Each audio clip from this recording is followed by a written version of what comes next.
Good morning, students. I am Mohan Mishra, your history teacher, and I am going to teach you the history of class 9. The rest of the second part, the outbreak of the revolution. In last class, we have studied about the States General, a political body of the representatives of three states of the French society. What was the power of States General? Meeting called by Louis XVI on 5 May 1789 to pass the proposal of new taxes. How meeting was arranged by Louis XVI. How representatives of all the states of French society came in the meeting. How they demanded the new voting systems. After the rejection of their demands, they walked out from their assembly in protest, and then they formed the National Assembly. That National Assembly was going to draft a constitution whose main aim was to limit the power of monarch. Now we have to read about the condition of France when National Assembly was busy in drafting the constitution for France. When National Assembly was busy for drafting the constitution in France, the rest of France was seeded with turmoil. एक तरफ वारसाय में national assembly France के लिए constitution का draft तैयार कर रहा था, तो दूसरी तरफ पूरे फ्रांस में उथल पुथल का माहौल बना हुआ था। यह जो वर्ष था फ्रांस में अत्यधिक ठंड का वर्ष था। सीवियर विंटर सीजन आया, सीवियर कोल्ड आया, जिससे फसल अच्छे नहीं हुए। बैड हार्वेस्ट की कंडीशन क्रिएट हुई। बैड हार्वेस्ट के कारण प्रोडक्शन कम हुए और जिसका परिणाम, जिसका रिजल्ट ये हुआ कि रोटी, ब्रेड की जो कीमत थी वह काफी अधिक बढ़ गई। ब्रेड की कीमत अधिक बढ़ने पर फ्रांस में जो ब्रेड की कीमत अधिक बढ़ी, इस सिचुएशन का बेनिफिट्स यहाँ के बेकर्स उठाना शुरू किए और इन्होंने सप्लाई को होल्ड करना शुरू किया, स्टोर करना शुरू किया, जिससे महंगे मूल्य पर, अत्यधिक ज्यादा मूल्य पर, हाई प्राइस पर ये बेच सके। महिलाएं लंबे समय तक बेकर शॉप पर रहते थे। बेकर शॉप पर इन्हें इंतजार करना पड़ता था।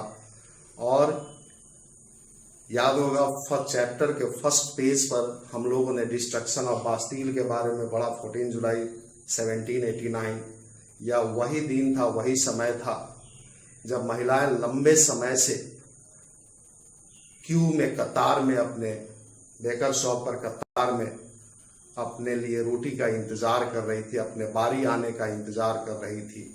घंटों बीतने के बाद इनका धैर्य टूटा, इन्होंने पेशेंस खो दिया और इन्होंने बेकर शॉप पर आक्रमण करके और बेकर शॉप को लूट लिया। यही वह कंडीशन हुई जिसके कारण लुई 16 ने अपने ट्रूप्स को पेरिस में मूव करने का आदेश दिया और 14 जुलाई 1789 की बास्टील डिस्ट्रक्शन की घटना घटी। हम लोगों ने ये देखा कि किस तरह फ्रांस में ब्रेड की कीमत बढ़ने के कारण महिलाओं ने बेकरी शॉप पर आक्रमण किया और उस बेकरी शॉप में लूटपाट मचाई। और इस स्थिति को कंट्रोल करने के लिए लुई 16 ने अपने ट्रूप्स को पेरिस में मूव करने का ऑर्डर दिया और बास्टील का डिस्ट्रक्शन हुआ। ठीक इसी समय यह र्यूमर उठा, एक अफवाह फैली कि लॉर्ड ऑफ मैनर्स जो थे, जमीनों के मालिक, जमींदार या जागीरदार जो थे, वह अपने भाड़े के क्रिमिनल्स के साथ, भाड़े के अपराधियों के साथ, भाड़े के लुटेरों के साथ कृषकों के, किसानों के पके फसल को बर्बाद करने के लिए निकल पड़े हैं। इस खबर से, इस सूचना से भयभीत होकर कृषकों ने अपने सुरक्षा की योजना बनाई, जिसमें इन्होंने हो, पिचफॉर्क, कुदाल, फावड़ा आदि लिया और चीटॉक्स पर इन्होंने अटैक कर दिया। चीटॉक्स स्टेट ऑफिशियल्स के रेजिडेंस होते थे, यहाँ लैंडलॉर्ड्स और स्टेट ऑफिशियल्स होते थे। इस चीटॉक्स पर इन्होंने आक्रमण किया। चीटॉक्स पर जब आक्रमण हुआ तो इस भय से बड़ी संख्या में नोबल्स और स्टेट ऑफिशियल्स अपने रेजिडेंस को छोड़कर भाग खड़े हुए और इन्होंने पड़ोसी राज्यों में शरण लेने का प्रयास किया, लेकिन ये पड़ोसी राज्य भी इन्हें शरण लेने से इनकार किया। बड़ी संख्या में यहाँ से माइग्रेशन हुआ नोबल्स और स्टेट ऑफिशियल। इन सारी स्थितियों को देखते हुए लुईस 16 ने नेशनल असेंबली के कॉन्स्टिट्यूशन को मान्यता दे दी। इसको इन्होंने एक्सेप्ट कर लिया और इन्होंने यह भी एक्सेप्ट कर लिया कि इनकी पावर जो होगी वह नेशनल असेंबली के ड्राफ्टेड कॉन्स्टिट्यूशन के अनुसार लिमिट हो जाएगी। याद होगा कि हम लोगों ने पढ़ा था कि जब नेशनल असेंबली ने कॉन्स्टिट्यूशन ड्राफ्ट के बारे में जब अपनी योजना बनाई थी तो उसके मेन ऑब्जेक्टिव के रूप में यह तय किया गया था कि इसकी मेन ऑब्जेक्टिव मोनार्क के अनलिमिटेड पावर को लिमिट करना है, और नेशनल असेंबली के इस ऑब्जेक्टिव को लुईस 16 ने एक्सेप्ट कर लिया। 4 अगस्त 1789 के रात में एक डिक्री पास हुआ, एक अध्यादेश जारी किया गया असेंबली, नेशनल असेंबली के द्वारा, और इस अध्यादेश के द्वारा फ्यूडल सिस्टम ऑफ ऑब्लिगेशन और टैक्सेस को हमेशा के लिए समाप्त कर दिया गया। ओल्ड रिजाइन यानी कि 1789 से पहले जो फ्रांस गवर्नमेंट में फ्यूडल सिस्टम आ रही थी, टैक्सेस की जो परंपरा थी, उन सबों को एबोलिश कर दिया गया, सबों को समाप्त कर दिया गया। दूसरा मेन डिसीजन ये लिया गया कि क्लर्जी मेंबर्स के पास जो लैंड एरिया थे उन सबों को सीज कर लिया गया, सबों को जब्त कर लिया गया। साथ ही फ्रेंच सोसाइटी के फर्स्ट और सेकेंड स्टेट को जो प्रिविलेजेस दिया गया था, उन प्रिविलेजेस को भी समाप्त कर दिया गया। टाइल्स को एबोलिश कर दिया गया। चर्च जो टाइल्स असूला करते थे कृषकों को जो टाइल्स के रूप में टैक्स देना होता था चर्च को, उस टाइल्स को भी एबोलिश कर दिया गया। चर्च के पास जो जमीनें थी वह जमीन उससे सीज कर ली गई, और इसका रिजल्ट हुआ कि लगभग फ्रेंच स्टेट्स को इससे 2 बिलियन लीवरे की आय हुई। We have to study about the Constitution of France. उस कॉन्स्टिट्यूशन ऑफ फ्रांस के बारे में पढ़ना है जिस कॉन्स्टिट्यूशन ऑफ फ्रांस की ड्राफ्टिंग नेशनल असेंबली के द्वारा की जा रही थी। नेशनल असेंबली ने जिस कॉन्स्टिट्यूशन ऑफ फ्रांस को ड्राफ्ट करने का शपथ लिया था, उस कॉन्स्टिट्यूशन के बारे में अब पढ़ना है। इस कॉन्स्टिट्यूशन के ड्राफ्ट को कंप्लीट कर लिया गया 1791 में। 1791 में याद होगा कि 20 जून को नेशनल असेंबली का फॉर्मेशन हुआ था, और यहीं पर नेशनल असेंबली ने इस कॉन्स्टिट्यूशन को ड्राफ्ट करने का शपथ लिया था, जिसके द्वारा किंग ऑफ फ्रांस के पावर को, जो उनके अनलिमिटेड पावर थे, उस पावर को लिमिट किया जा सके। तो इस कॉन्स्टिट्यूशन, नेशनल असेंबली के कॉन्स्टिट्यूशन का ड्राफ्ट 1791 में पूरा हुआ। जिस कॉन्स्टिट्यूशन को आप कॉन्स्टिट्यूशन ऑफ नेशनल असेंबली भी कह सकते हैं या कॉन्स्टिट्यूशन ऑफ फ्रांस ऑफ 1791 भी कह सकते हैं।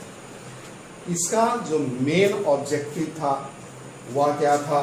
तो मेन ऑब्जेक्टिव इस कॉन्स्टिट्यूशन का रखा गया, main objective to limit the power of monarch, to limit the power of monarch. चूंकि नेशनल असेंबली के फॉर्मेशन के समय ही इसके मेन ऑब्जेक्टिव को तय कर लिया गया था, लिमिट द पावर ऑफ मेरा मोनार्क। तो जब ये नेशनल असेंबली की कॉन्स्टिट्यूशन की ड्राफ्ट पूरी हुई तो कॉन्स्टिट्यूशन का उस समय भी मेन ऑब्जेक्टिव मोनार्क के पावर को लिमिट करना ही था, और मोनार्क के पावर को लिमिट करने के मेन ऑब्जेक्टिव के साथ ये कॉन्स्टिट्यूशन 1791 में पूरी हुई।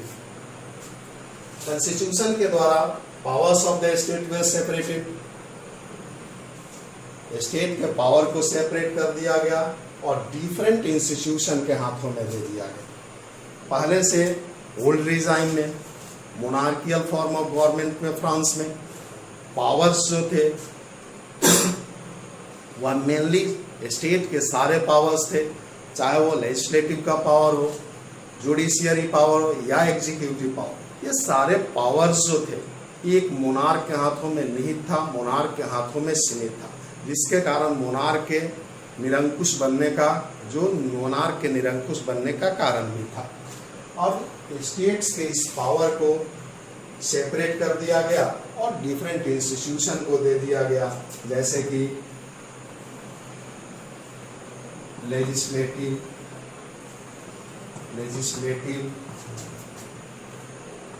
Executive and judiciary. ये तीन ऑर्गेनाइजेशन, 3 इंस्टीट्यूशंस थे, लेजिस्लेटिव, एग्जीक्यूटिव और जुडिशियरी में पावर को डिवाइड कर दिया गया। इसके कारण 1791 कॉन्स्टिट्यूशन के आने के कारण फ्रांस जो था, पहले से जो मोनार्की था, अब वो फ्रांस कॉन्स्टिट्यूशनल मोनार्कियल फॉर्म में कन्वर्ट हो गया। अब ऑटोक्रेटिक मोनार्की से फ्रांस कॉन्स्टिट्यूशनल मोनार्की में कन्वर्ट हुआ। अब हम लोग ये देखेंगे कि कॉन्स्टिट्यूशन ऑफ 1791 ने किस तरह पावर को डिवाइड किया। तो कॉन्स्टिट्यूशन ऑफ 1791 ने लॉ बनाने का पावर नेशनल असेंबली को दिया। लॉ बनाने के पावर को नेशनल असेंबली को इन्होंने दे दिया। यह नेशनल असेंबली जो थी इनडायरेक्टली इलेक्टेड पॉलिटिकल बॉडी थी। ये डायरेक्ट इलेक्शन से, प्रत्यक्ष वोटिंग सिस्टम से, डायरेक्ट इलेक्शन सिस्टम से इसका चुनाव नहीं होता था, बल्कि इनडायरेक्ट इलेक्शन सिस्टम से इसका चुनाव होता था। इनडायरेक्ट इलेक्शन सिस्टम इसलिए कहा जा रहा है कि पहले जो सिटीजन्स थे डायरेक्टली एक ग्रुप ऑफ इलेक्टर्स को चूज करते थे, इलेक्ट करते थे। ग्रुप ऑफ इलेक्टर्स जो इनके द्वारा इलेक्ट किया जाता था, वह ग्रुप ऑफ इलेक्टर्स जो था असेंबली मेंबर्स का चुनाव करते थे। तो कहीं ना कहीं से डायरेक्टली ये सिटीजन्स के द्वारा नहीं चुने जाते थे मेंबर्स ऑफ नेशनल असेंबली, या नेशनल असेंबली का चुनाव डायरेक्टली सिटीजन के द्वारा नहीं होता था, और इसलिए ये कहा जाता है कि यह अप्रत्यक्ष रूप से चुना गया संस्था था फ्रांस का नेशनल असेंबली। इस नेशनल असेंबली में भी इलेक्टर्स को चुनने के लिए जो वोटिंग सिस्टम थी, वह वोटिंग सिस्टम सिर्फ एक्टिव सिटीजन के लिए थी। सिर्फ एक्टिव सिटीजन ही उसमें वोट दे सकते थे। फ्रांस के सभी सिटीजन्स को इलेक्टर्स चुनने का अधिकार नहीं था। पहले एक्टिव सिटीजन और पैसिव सिटीजन में फ्रेंच सिटीजन्स को डिवाइड कर दिया गया था, और फिर जो एक्टिव सिटीजन्स के क्राइटेरिया में आते थे वही इसमें वोट दे पाते थे।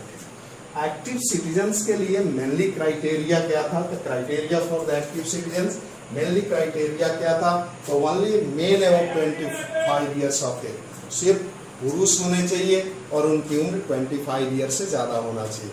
25 वर्ष से अधिक उम्र के पुरुषों को ही ये वोटिंग राइट थी। दूसरी क्राइटेरिया सिर्फ 25 वर्ष से ज्यादा के सभी पुरुषों को ये अधिकार नहीं था। दूसरा क्राइटेरिया यह था कि कम से कम वे 3 दिन के फ्रांस के एक मजदूर के 3 दिनों के मजदूरी के बराबर वह टैक्स पे कर सके। ये 2 क्राइटेरिया जो पुरुष फुलफिल कर रहे थे उन्हें एक्टिव सिटीजन का स्टेटस दिया जाता था, और वही एक्टिव सिटीजन्स थे जो फ्रांस के चुनाव में हिस्सा ले सकते थे। दूसरी तरफ पैसिव सिटीजन्स की बात है तो पूरी महिलाओं, फ्रांस के पूरे महिलाओं को और नॉन प्रॉपर्टी सेक्शन के जो पुरुष थे, जो गरीब पुरुष थे, धनहीन पुरुष थे, उन्हें पैसिव सिटीजन का स्टेटस दिया। तो इस तरह से एक और बात ये सामने आ जाती है कि वोटिंग राइट के लिए प्रॉपर्टीड होना, धनवान होना जरूरी था, यानी कि वोटिंग सिस्टम जो थे, वोटिंग राइट्स जो था मेनली प्रॉपर्टी बेस्ड था पुरुषों को, और उसमें भी प्रॉपर्टी बेस्ड था। तो इसके अतिरिक्त महिलाओं और नॉन प्रॉपर्टी सेक्शन जो थे, वुमेन्स और नॉन प्रॉपर्टी सेक्शन के लोग जो थे, उन्हें वोटिंग राइट से वंचित कर दिया गया और उन्हें जो स्टेटस दिया गया वह स्टेटस पैसिव सिटीजन का स्टेटस उन्हें दिया गया।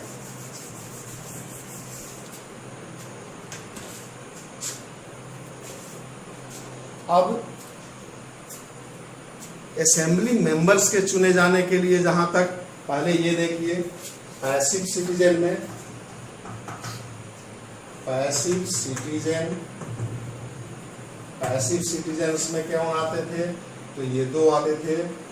एक पैसिव सिटीजन में वुमेन, ये कंप्लीटली सभी महिलाएं आती थी। दूसरे तरफ जब मेन की बात आती है तो नॉन प्रॉपर्टीड मेन भी इसमें आया करते थे। ये दोनों पैसिव सिटीजन में आया करते थे। पैसिव सिटीजन तो वुमेन और non property man passive citizen में। अब दूसरी चीज यहां तक आती है, members of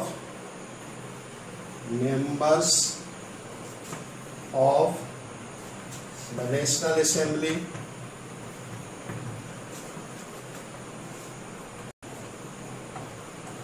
members of the national assembly की जब बात आती है तो इसमें वही इलेक्टर्स आते थे, किसी भी व्यक्ति को high bracket of the tax payer के हाई ब्रैकेट में इनका जगह होना चाहिए था। अगर ये व्यक्ति ज्यादा से ज्यादा टैक्स पे कर रहे होते थे, यानी कि high bracket of tax payers में अगर ये आते थे, तो इन्हें असेंबली मेंबर्स चुने जाने का अधिकार हुआ करता था। Now we will look some important things given in the Constitution of France or Constitution of 1791 of France.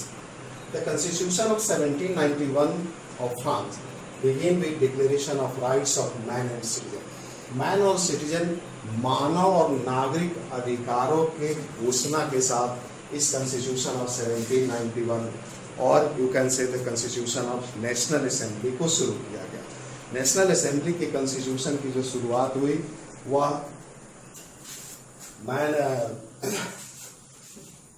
Declaration of the rights of man and citizen से शुरू हुई। इसमें जो राइट्स दिए गए सिटीजन्स को, वह मुख्य रूप से ये थे राइट टू लाइफ, जीने का अधिकार दिया गया। दूसरा राइट ऑफ स्पीच, बोलने का अधिकार दिया गया।